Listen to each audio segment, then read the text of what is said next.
అందరికీ నమస్కారం మరియు సంక్రాంతి శుభాకాంక్షలు అందరికీ చెప్పాను.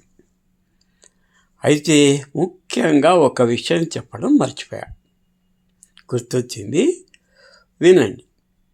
మేము చిన్ననాటి స్నేహితులు, అంటే ఒకే హై స్కూల్లో చదివినటువంటి మిత్రులంతా కూడా ఎక్కడెక్కడో స్థిరపడ్డాం.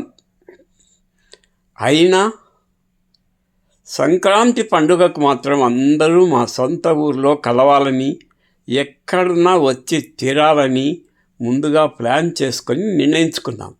అలాగే ఈ సంక్రాంతికి కూడా కలిసాం.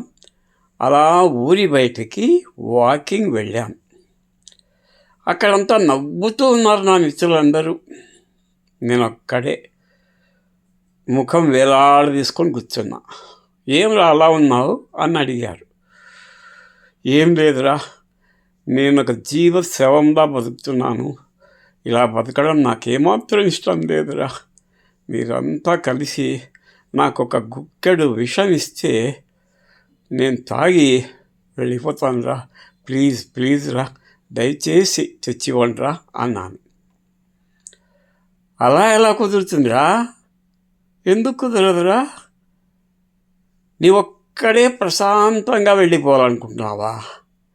మా గతి ఏంటి?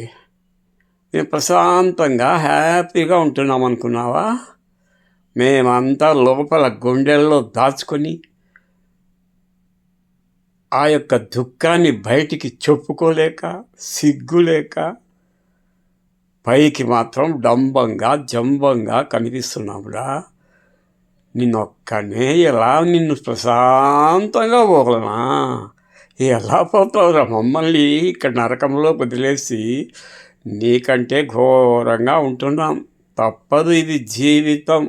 ముఖ్యంగా వృద్ధాప్యంలో మన యవ్వనంలో చేసినవన్నీ కూడా కొరడా దెబ్బలా తగులుతాయి. అవి రాజు వేసిన 100 కొరడా దెబ్బల లాంటివి. రే, ఎక్కడికి పోతావు? ఉండు, నోరు మూసుకొని మాతో పాటు ఉండు అన్నారు. ఏం చేయాలండి?